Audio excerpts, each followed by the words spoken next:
Nearly 2 years ago, we recognized a need for some common language to understand and call attention to a troubling ideology that was on the rise and that threatens religious freedom for all.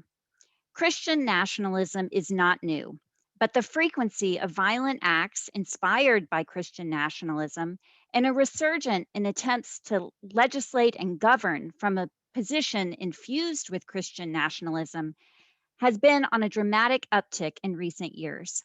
We believe that Christians bear a special responsibility to understand and to root out Christian nationalism, not just in its most obvious and extreme forms, but in the pervasive, deeply ingrained manifestations in our culture, our churches, and ourselves. And so, working with a number of other Christian leaders, we developed the Christians Against Christian Nationalism initiative, which can be found at christiansagainstchristiannationalism.org. On that website, you will find a number of resources to understand Christian nationalism, from a one pager called What is Christian Nationalism to a 10-part podcast series that I hosted on the dangers of Christian nationalism. This open platform allows individual Christians from across the breadth of American Christianity to show their solidarity with principles of faith freedom. It also allows everyone access to resources to help understand how Christian nationalism threatens both our faith and our democracy. Our latest resource is this very program that you're participating in right now. This webinar with leading experts and faith leaders, whom I will introduce now.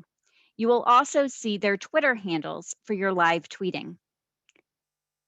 The Most Reverend Michael Curry is the presiding bishop of the Episcopal Church, a position he has held for more than 5 years. He was ordained to the priesthood in 1978 and served as a rector in churches in North Carolina, Ohio, and Maryland prior to his election as the bishop of the Episcopal Diocese of North Carolina in 2000. Throughout his ministry, presiding Bishop Curry has been active in issues of social justice and reconciliation. He's a frequent speaker at churches, cathedrals, and conferences around the country and internationally, and is the author of 4 books and numerous articles. The Reverend Elizabeth Eaton is the presiding bishop of the Evangelical Lutheran Church in America, a position she has held for more than 7 years. She was ordained in 1981 and served 3 different congregations in Ohio before being elected bishop of the ELCA Northeastern Ohio Synod in 2006. Presiding Bishop Eaton represents the church in a wide range of ecumenical and interfaith settings in this country and around the world. Thank you so much, Presiding Bishop Curry and Presiding Bishop Eaton, for collaborating in this initiative, and I look forward to our conversation shortly. But first, we will hear from Andrew Whitehead. Andrew Whitehead is the Associate Professor of Sociology at Indiana University, Purdue University, Indianapolis. He is one of the country's leading academic experts on Christian nationalism. Last year, Oxford University Press published his book, Taking America Back for God, Christian Nationalism in the United States, which I can highly recommend as an accessible and incredibly well-researched book on understanding Christian nationalism. And now I will turn it over to Professor Whitehead. Thank you, Amanda. I really appreciate that introduction. And thank you to BJC and to those also on this panel in this webinar. I really look forward to the conversation and being able to talk through these really important issues at a pivotal moment in our country's history. And so I also would like to recognize my colleague and co-author, Samuel Perry, who is at the University of Oklahoma. This effort was a collaborative effort from top to bottom. And so much of what we have in the book and what I'll share today is kind of a quick overview is due to being able to work with him. And so I'm grateful for him and his work. So a number of weeks ago, January 6th, we saw some really incredible images that in many ways were so shocking. And so if we can move to the next slide. And while they were shocking to see the violent insurrection at the Capitol, in many ways, they weren't necessarily surprising to those of us that have been following along or tracking with Christian nationalism and studying it in the United States. As Amanda shared, Christian nationalism is not new, and it's not going anywhere anytime soon. But what we saw there was a culmination of the past number of years, and especially with the Trump presidency, where we see groups praying before crosses and then storming the Capitol. Or as you can see on the picture on the left, a Jesus 2020 sign taking place there. So in order to make sense of this riot, while Christian nationalism is not the only explanation, it is a key part of understanding what took place. And so we need to understand how to define Christian nationalism if we're going to confront it, whether it's in our congregations or our workplaces or even in our families. We need to know how prevalent it is and how influential it is on key social issues. So our book is the best way to begin to understand that. And so appreciate Amanda. I'm encouraging you all to take a look at that. But what I'd like to do today is give you some of the key portions of that book to answer some of these questions. So we can move to the next slide. So the big question is, what is Christian nationalism and how do we measure it? So we define Christian nationalism as a cultural framework. And this cultural framework idealizes and advocates for a fusion of Christianity with American civic life. And now the asterisk by Christianity is key. And as we explain in our work, this cultural framework is a collection of myths, symbols, traditions, narratives, value systems that all want to see this type of Christianity privileged in the public sphere. It also includes, though, this idea of Christianity, assumptions about nativism, white supremacy, patriarchy, authoritarianism, and militarism. So the Christianity and Christian nationalism to a certain population means people like us. And the people like us are generally white, native born, and culturally Christian. So it's a cultural package. Now, one thing that many ask is, how is Christian nationalism different from civil religion? And this is a great question.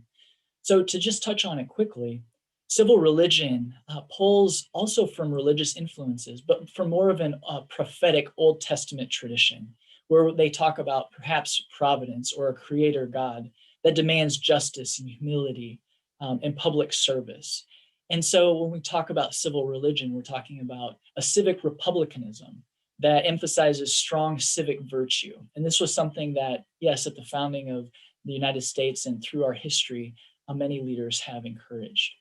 But Christian nationalism is something different. It demands a tribal loyalty of sorts. It is an identity marker. And so it draws on a separate Old Testament tradition, it seems, one of violently defending the group and the tribe against outside influences. It's about subduing others. It's about waging wars, and many times cultural wars, for good. It wants to define the us against a them in all manners. So how do we measure Christian nationalism? Well, in our work, when we survey large portions of the population, we ask usually 5 or 6 questions of our respondents, things that ask them to strongly disagree, to strongly agree with statements like the federal government should advocate Christian values. The federal government should declare the United States a Christian nation. That we should allow prayer in public schools, or that the United States, the success of the United States, is part of God's plan.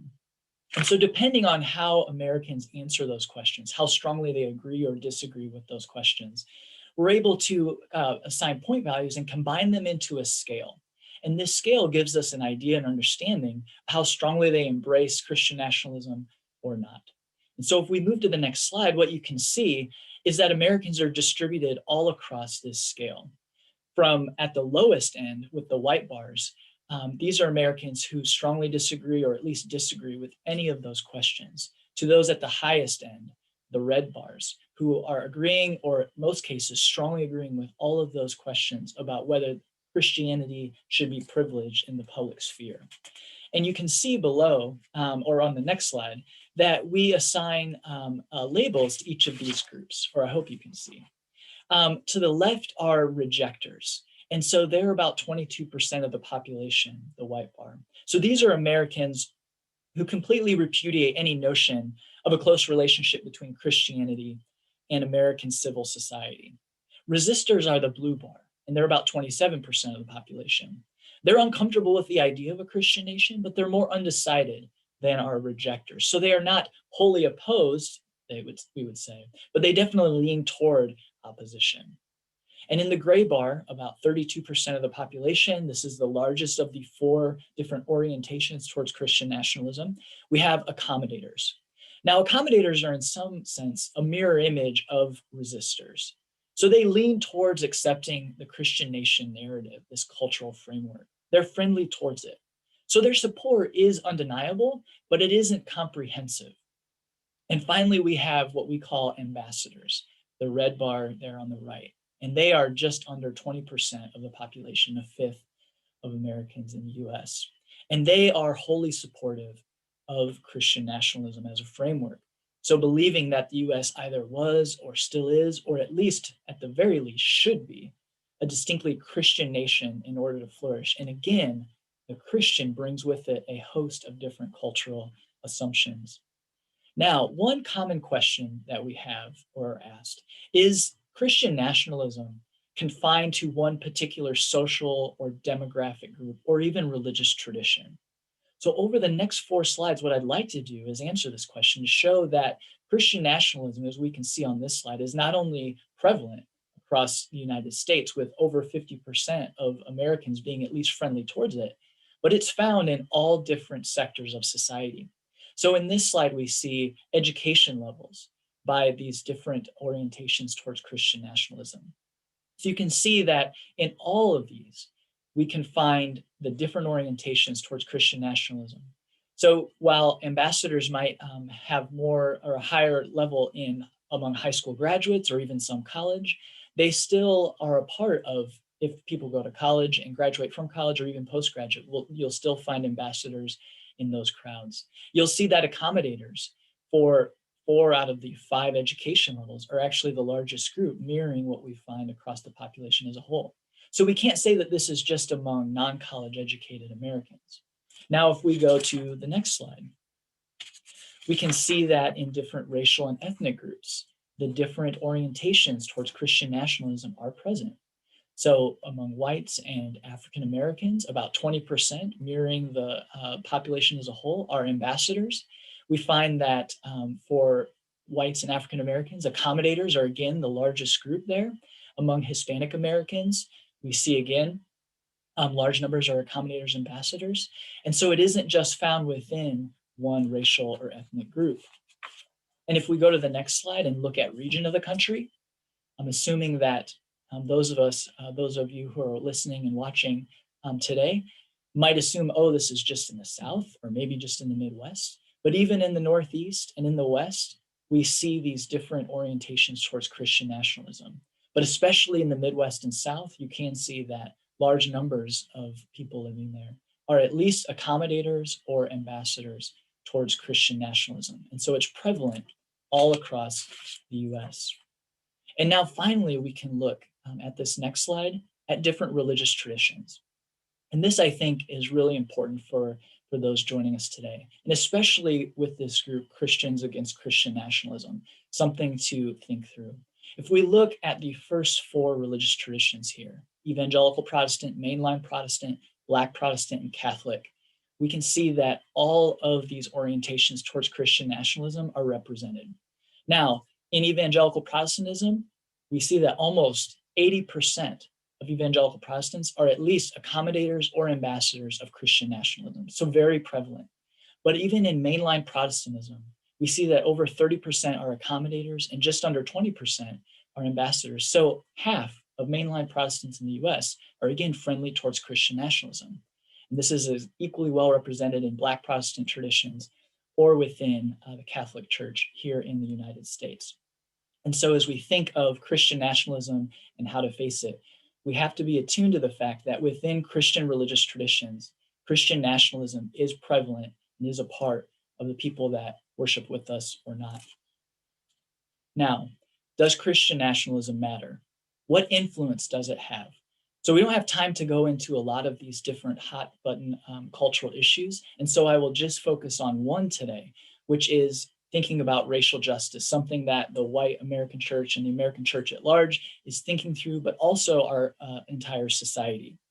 If we look at these different responses towards Christian nationalism, on this next slide, you can see we asked a question, what percent, and we show here of white and Black Americans believe that Black Americans face a lot, in quotes, of discrimination. So you can see that the white bars are white Americans, and then the blue bar are Black Americans. And across our 4 orientations towards Christian nationalism, there are a couple of trends that become readily apparent. The first is with the white bars, they go down significantly from one to the next.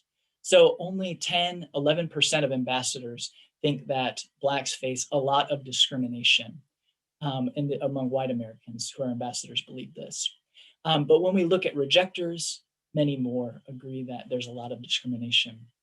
But if we look at Black Americans, no matter how strongly they embrace Christian nationalism, there really is no difference in these groups.